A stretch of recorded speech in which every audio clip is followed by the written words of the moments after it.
Hello everyone, this is Pooja Sharma from Pooja Sharma classes. उम्मीद करती हूँ आप सब अच्छे होंगे। यहाँ पे हम सीटेट जनवरी 2024 के लिए हिंदी पेडागोजी को डिस्कस कर रहे हैं, जो कि आपका सीटेट का पेपर है। उसमें आपकी हिंदी पेडागोजी आती है। तो पेडागोजी के किस तरीके के आपके क्वेश्चंस बनते हैं, तो चलिए समझते हैं, स्टार्ट करते हैं। आपको वीडियो पसंद आती है तो वीडियो को लाइक कर देना, और चैनल पर नए आए हैं तो चैनल को सब्सक्राइब जरूर कर लेना। क्वेश्चन नंबर 1 आता है आपका कि गुरजीत अपने विद्यार्थियों को सामाजिक कौशल और सामाजिक भाषा सिखाना चाहती है, तो इसके लिए कौन सी युक्ति सर्वोत्तम होगी। जो गुरजीत है अपने विद्यार्थियों को सामाजिक कौशल और सामाजिक भाषा सिखाना चाहती है, तो इसके लिए कौन सी युक्ति है वह सर्वोत्तम होगी। तो ऑप्शन 1 आता है ड्रामा, ऑप्शन 2 आता है खेल, ऑप्शन 3 आता है रोल प्ले, ऑप्शन 4 आता है वाद विवाद। तो इसका सही आंसर आपका क्या हो जाता है, तो इसका सही आंसर होता है यह आपकी रोल प्ले कहलाती है। सबसे उपयुक्त आपकी युक्ति हो जाती है, सर्वोत्तम युक्ति आपकी रोल प्ले हो जाती है। ऑप्शन नंबर 3 आपका सही है। ड्रामा, खेल, वाद विवाद, इन सब से बेस्ट आपकी क्या होती है, रोल प्ले विधि होती है। ऑप्शन नंबर 3 आपका सही आंसर हो जाता है, जो कि आपके सामाजिक कौशल के लिए और सामाजिक भाषा सिखाने के लिए महत्वपूर्ण होती है।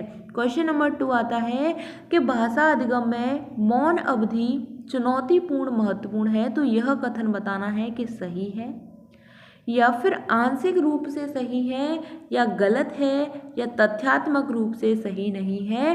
तो भाषा अधिगम में मौन अवधि चुनौतीपूर्ण है, यह कथन क्या हो जाता है, तो यह कथन आपका सही हो जाता है। ऑप्शन नंबर 1 आपका यहाँ पे सही आंसर हो जाता है। यहाँ तक बात क्लियर। क्वेश्चन नंबर आपका 3 आता है, आपको बताना है क्यूमिंस के अनुसार सामाजिक भाषा को और किस भाषा के नाम से जाना जाता है। तो क्यूमिंस के अनुसार सामाजिक भाषा को किस भाषा के नाम से जाना जाता है। तो ऑप्शन 1 आता है खेल के मैदान की भाषा, ऑप्शन 2 आता है कक्षा कक्ष की भाषा, ऑप्शन 3 आता है भाषा प्रयोगशाला, ऑप्शन 4 आता है समाचार वाचन कक्ष की भाषा। तो यहाँ पे बताना है क्यूमिंस के अनुसार सामाजिक भाषा को और किस भाषा के नाम से जाना जाता है। तो हम इसको किस भाषा के नाम से जानते हैं, तो इसका सही आंसर होता है हम कक्षा कक्ष की भाषा के नाम से जानते हैं। किस भाषा के नाम से जानते हैं, हम इसकी भाषा को, क्यूमिंस की भाषा को हम कक्षा कक्ष की भाषा के नाम से जानते हैं। क्वेश्चन नंबर 4 आता है आपका कि रेखा अपने विद्यार्थियों को आरंभ, मध्य और अंत की ध्वनियों को पृथक पृथक कर पहचानने में मदद कर रही है, तो इस तरह से वह उसके किस पहलू को मजबूत कर रही है। तो यह आपकी ध्वन्यात्मक जागरूकता होती है, या आकृति मूलक जागरूकता होती है, या चित्र मूलक जागरूकता होती है, या फिर व्याकरण जागरूकता होती है। तो आपको बताना है कि रेखा अपने विद्यार्थियों को आरंभ, मध्य और अंत की ध्वनियों को पृथक पृथक कर पहचानने में मदद कर रही है, तो इस तरह से वह उनके किस पहलू को मजबूत कर रही है। तो इसका सही आंसर होता है आपका ऑप्शन नंबर 1, वह आपकी क्या होती है, ध्वन्यात्मक जागरूकता होती है। ऑप्शन नंबर 1 आपका यहाँ पे सही आंसर हो जाता है, बाकी आपके सभी गलत हो जाते हैं। क्वेश्चन नंबर 5 आता है कि निर्देशित पठन, आपको बताना है कि निर्देशित पठन विद्यार्थियों को उन पठन युक्तियों के विकास के माध्यम से पठन प्रक्रिया पर बेहतर अधिकार प्राप्त करने में मदद करता है। तो ऑप्शन 1 आता है डिकोड करने और अर्थ निर्माण करने में मदद करती है, ऑप्शन 2 आता है डिकोड करने और कूटबद्ध करने में मदद करती है, ऑप्शन 3 आता है कि डिकोड करने और साकार कल्पना करने में मदद करती है, ऑप्शन 4 आता है डिकोड करने और पठन करने में मदद करती है। तो इसका सही आंसर आपको बताना है क्या हो जाता है कि निर्देशित पठन विद्यार्थियों को उन पठन युक्तियों के विकास के माध्यम से पठन प्रक्रिया पर बेहतर अधिकार प्राप्त करने में मदद करता है। तो इसका सही आंसर होता है आपका ऑप्शन नंबर 1 हो जाता है कि डिकोड करने और अर्थ निर्माण करने में क्या करती है, मदद करती है। बाकी आपके सभी गलत हो जाते हैं। कल्पना करने में मदद करना बिल्कुल बात गलत है। कूटबद्ध करने में मदद करना, डिकोड करने में, पठन में मदद करना बात गलत है। तो यहाँ पे अर्थ निर्माण की बात करते हैं, मीनिंगफुल लर्निंग की बात करते हैं, तो वह हमेशा बेहतर होती है। इसलिए आपका आंसर ऑप्शन नंबर 1 हो जाता है। क्वेश्चन नंबर 6 आता है आपका कि बुनियादी अंतर्वैयक्तिक संप्रेषण कौशल यानी कि BICS यानी बिक्स की बात करते हैं कि अवधारणा किसके द्वारा दी गई है। बुनियादी अंतर्वैयक्तिक संप्रेषण कौशल यानी बिक्स की अवधारणा किसके द्वारा दी गई है, तो यह आपकी स्टीफन क्रेशन के द्वारा, लेव वाइगोत्स्की के द्वारा, या फिर BF स्किनर के द्वारा, या जिम क्यूमिन्स के द्वारा।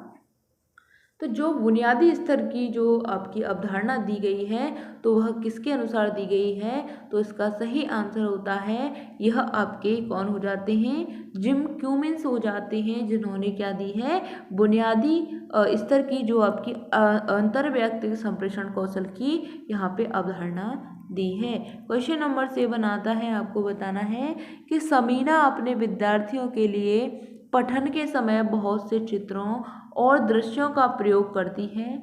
दृश्यात्मकता उसके विद्यार्थियों को किस तरह से मदद करेगी, तो इसका आंसर आपको बताना है कि समीना अपने विद्यार्थियों के लिए पठन के समय बहुत से चित्रों और दृश्यों का प्रयोग करती है।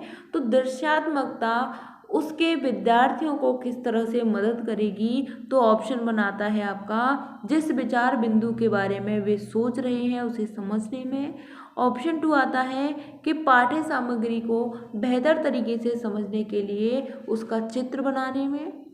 ऑप्शन 3 आता है कि पाठ्य सामग्री से जुड़ी फिल्म को बेहतर तरह से समझने में। ऑप्शन 4 आता है कि अपने पठन संबंधी गृह कार्य की अच्छी तरह से योजना बनाने में। तो क्वेश्चन नंबर आपका यहाँ पे 7 आता है, इसका सही आंसर आपका ऑप्शन नंबर 2 हो जाता है कि जो आपकी पाठ्य सामग्री है इसको बेहतर तरीके से समझने के लिए उसका चित्र बनाने में। क्या पाठ्य सामग्री है आपकी, उसको बेहतर तरीके से समझने के लिए उसका चित्र बनाने में यह आपकी दृश्यात्मकता रूप से यह विद्यार्थियों के लिए मदद करती है। यहाँ तक बात क्लियर। क्वेश्चन नंबर 8 आता है, आपको बताना है कि स्वनिम जागरूकता इस बात की समझ है। स्वनिम जागरूकता इस बात की समझ है कि भाषा में स्वनिम होते हैं। ऑप्शन 2 आता है कि भाषा की ध्वनि को पहचाना जा सकता है, पृथक किया जा सकता है और स्थिति के अनुसार ढाला जा सकता है। ऑप्शन 3 आता है कि भाषा की ध्वनियों को याद करने की आवश्यकता है। ऑप्शन 4 आता है कि भाषा की ध्वनियाँ पहचानी जा सकती हैं और न ही स्थिति के अनुसार ढाली जा सकती हैं। तो स्वनिम जागरूकता इस बात की समझ है।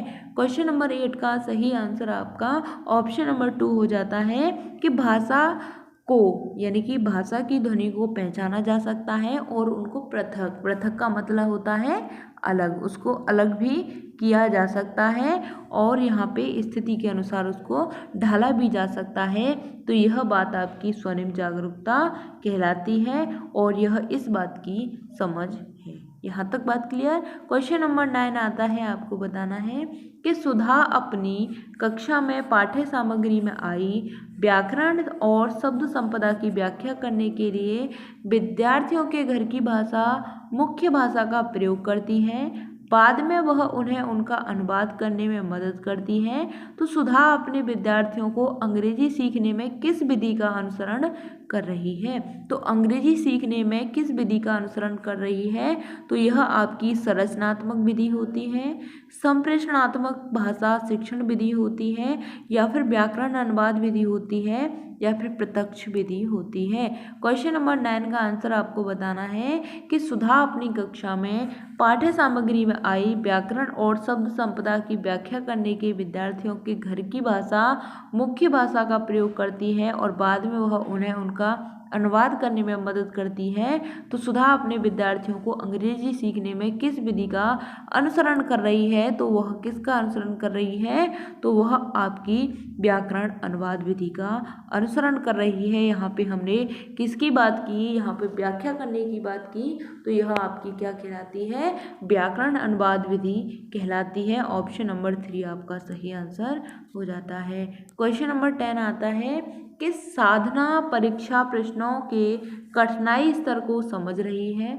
इस प्रश्न के काठिन्य स्तर का मूल्य 90 है। साधना को इस विधि का क्या करना चाहिए? साधना को इस विधि का क्या करना चाहिए, यह आपको बताना है। तो ऑप्शन बनाता है कि इस विधि को परीक्षा प्रश्न में रखना चाहिए। ऑप्शन 2 आता है, इस विधि को परीक्षा प्रश्न में नहीं रखना चाहिए। ऑप्शन 3 आता है, यह प्रश्न सामान्यतः परीक्षा के लिए कठिन है, यह प्रश्न परीक्षा के लिए अच्छा प्रश्न है। तो साधना परीक्षा प्रश्नों के कठिनाई स्तर को समझ रही है। एक प्रश्न के काठिन्य स्तर का मूल्य 90 है। साधना को इस मूल्य का क्या करना चाहिए?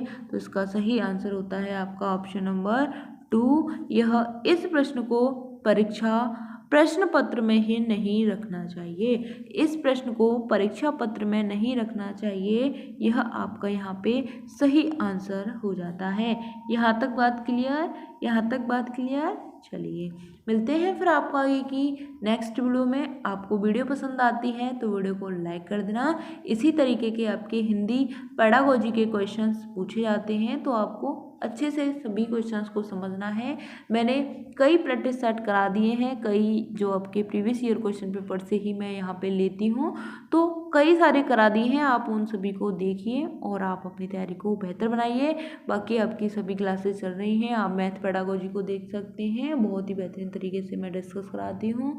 EVS को देख सकते हैं आप, हिंदी आपकी चली रही है, CDP साथ में मैं करा ही रही हूँ। तो आप इन सभी को देखिए और अपनी तैयारी को बेहतर बनाइए। अगर आप UP टेट की तैयारी कर रहे हैं तो UP टेट के लिए मैंने आपको यहाँ पे 10 ईयर्स करा दिए हैं। 2011 से लेकर 2021 का जो आपका री एग्ज़ाम हुआ था उसको भी मैंने करा दिया है, तो आप प्लेलिस्ट में जाकर उनको देख सकते हैं। मिलते हैं फिर आपको आगे की नेक्स्ट वीडियो में, तब तक के लिए थैंक्स फॉर वॉचिंग। जय हिंद, वंदे मातरम।